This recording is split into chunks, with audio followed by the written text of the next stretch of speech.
हरे कृष्णा।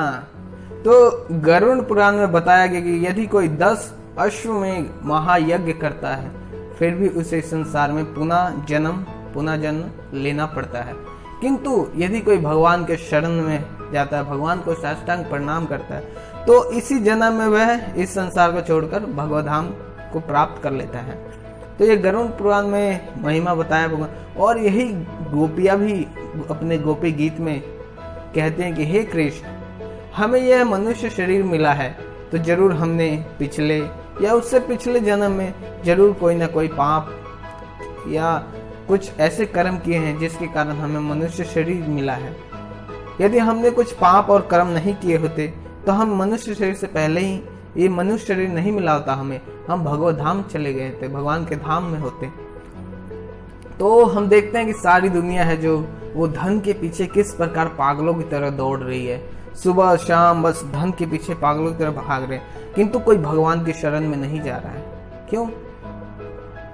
क्योंकि हमें खुद नहीं पता, हम धन के लोभ में इतना पागल हो गए कि हम भूल गए हैं कि वास्तविक सुख है कहाँ और वास्तविक धन क्या है।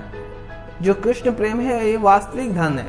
तो देखिए, जिस लक्ष्मी के पीछे हम पागलों की तरह दौड़ते हैं वो लक्ष्मी कहाँ रहती है? भगवान के चरणों की सेवा करते हैं निस्वार्थ होके। उनको लक्ष्मी को और कोई जगह नहीं चाहिए, उसी भगवान के चरणों में की ही सेवा करती है। तो यदि हम भगवान कृष्ण की और हम उस लक्ष्मी के पीछे पड़े हुए हैं जबकि हमें भगवान के चरणों का आश्रय लेना चाहिए। तो इसी प्रकार रामायण में भी एक उदाहरण आता है, प्रसंग आता है कि जब लंकापति रावण ने विभीषण को अपने लंका से निकाल दिया तो वो राम के पास आए शरणागत होने के लिए। तो जब वो आ रहे थे तो सुग्रीव, बाली, हनुमान ये सब देखे। तो सुग्रीव दौड़ के राम के पास आए और बोले कि प्रभु विभीषण आ रहा है, आप आज्ञा दे तो मैं इसका अभी वध कर दूं। तो भगवान राम बोले नहीं, उसे आने दो। तो जब वो आया और विभीषण राम को देखते हैं साष्टांग दंडवत प्रणाम किया, और ये दंडवत प्रणाम देखते भगवान बोले उठो लंकेश्वर पति। तो सुग्रीव देखकर बहुत आश्चर्यचकित हो गए। वो बोले प्रभु, हमने अभी रावण से युद्ध आरंभ भी नहीं किया और हमें कोई जीते भी नहीं और कोई आशा नहीं है कि हम जीतेंगे भी, फिर भी आपने इन्हें लंकेश्वर पति क्यों कहा? आपने पहले इनका राज्य अभिषेक, राज्य तिलक कर दिया।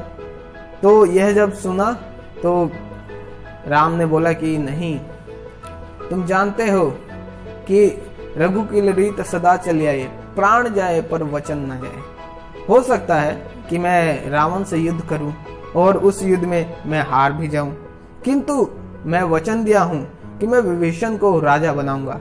भले लंका का ना बनाऊं तो क्या हुआ, लेकिन मैं इसे अयोध्या का राजा तो बना ही सकता हूं, बनाऊंगा। अगर लंका का नहीं बना पाया तो जब इस प्रकार बोले तो विभीषण बहुत ही भाव विभोर हो गए और श्री राम के चरणों में प्रणाम किया। और फिर हम देखते हैं कि प्रणाम की क्या महिमा है, क्योंकि जो रावण ने जो सोने का महल प्राप्त किया था, जो लंका प्राप्त किया था, उस लंका को पाने के लिए उसने बहुत पापड़ बेले, उसने शिव जी को पसंद करने के लिए यज्ञ किया और उस यज्ञ में उसने अपने 10 सर को आहुति दे दी, किंतु जो विभीषण थे वो सिर्फ एक प्रणाम करने से ही वो चीज प्राप्त कर ली। तो ये भगवान को प्रणाम करने की महिमा है। यदि हमें कोई भी भौतिक कामना है, इच्छा है, तो हमें भगवान के पास जाना चाहिए और भगवान को प्रणाम करना चाहिए। केवल प्रणाम करने मात्र से हमारी भौतिक सारी इच्छाएं पूरी हो जाती हैं। हरे कृष्ण। श्री राम।